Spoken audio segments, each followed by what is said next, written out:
আসসালামু আলাইকুম এভরিওয়ান, কেমন আছেন সবাই? আশা করি সবাই অনেক ভালো আছেন। আমিও অনেক ভালো আছি। তো পিকনিকের আরেকটা ভিডিও নিয়ে চলে আসলাম। এই ভিডিওটাতে আমি ঘুরতে গিয়ে পিকনিকে গিয়ে কোন কোন রাইড উঠেছি সেটাই আপনাদের সাথে আজকে শেয়ার করব। তো প্রথমে আমরা স্পট থেকে চলে গেলাম ট্রেনের দিকে, রেলগাড়িতে চড়বো। তো রেলগাড়িতে চলার জন্য আগে টিকিট দিয়ে অনেক কাহিনী টাহিনী করে, এরপরে অনেক বাহানা টাহানা করে তারপরে ঢোকা লাগছে। অবশেষে আমরা ট্রেনে উঠে বসলাম। আমাদের সাথে আরো অনেকেই ছিল, অনেক বাচ্চারা ছিল আমাদের সাথে বসছে।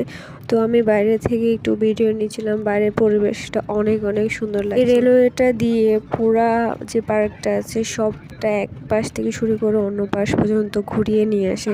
আমার ছেলে অনেক মজা নিচ্ছিল, বারবার এদিকে ওদিকে মাথা নাড়িয়ে সে দেখতেছিল অনেক কিছু। ও এই বিষয়গুলো খুবই এনজয় করতেছিল। তো আমি বুঝলাম যে বাচ্চা কাচ্চাদের নিয়ে একটা ট্যুর দিলে, বাচ্চা কাচ্চাদের নিয়ে বাইরে কোথাও ঘুরতে গেলে তাদের মন মানসিকতা অনেকটাই পরিবর্তন হয়। দিয়ে চড়তে চড়তে আমরা গুপ্তঘর দিয়ে চলে যেতে লাগলাম।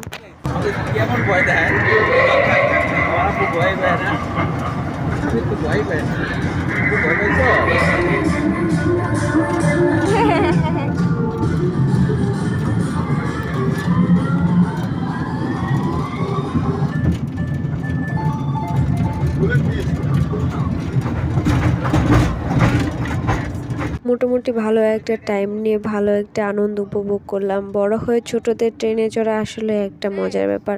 এরপরে আমরা হাঁটতে হাঁটতে চলে যাব ভূতের বাড়িতে। ভূতের বাড়ি রাইডটা এখন আমরা করব। আমার এতটুকু হাঁটতে হাঁটতে পায়ে ব্যথা ধরে গেছে, তবুও লাফিয়ে লাফিয়ে হাঁটতেছিলাম, নামতেছিলাম মনের আনন্দে বা উচ্ছ্বাসে। তো অবশেষে আমরা ভূতের বাড়ির সামনে এসে দাঁড়ালাম। এই যে এই দারোয়ানটাকে দেখছেন, এখানে দাঁড়িয়ে আছে ভূতের বাড়ি পাহারা দিচ্ছি। একটা বেকুব, এই ভূতের বাড়িতে কে আসবে চুরি করতে? এখানে দাঁড়িয়ে কিসের জন্য পাহারা দিতে হবে? তো অবশেষে আমরা টিকিট দেখিয়ে ভূতের বাড়িতে দেওয়ার জন্য রেডি হলাম। প্রথমে আমার কিন্তু অনেক ভয় লাগতেছিল, ভাবছিলাম যে যাবোই না। তাও আবার বাচ্চা বাবুর ভয় লাগতেছিল ভাবছিলাম প্রথমে, কিন্তু গিয়ে বেশি ভয় পাই নাই, অনেকটা এনজয় করেছি। তবে একটা কথা আমার মাথায় এসেছে, আমাদের সাথে অনেক লোক সংখ্যা ছিল বলেই আমি ভয় পাই নাই, কিন্তু যদি একা এটার ভিতরে যেতাম তাহলে আমার অবস্থা সিরিয়াস হয়ে যেত।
এটাই হচ্ছে পুরোটা ভূতের বাড়ি। তো ভূতের বাড়ি রাইড করা শেষ, বাবা মনে হয় জানে বেঁচে গেলাম। তো ভালো থাকিস ভূতেরা, টাটা।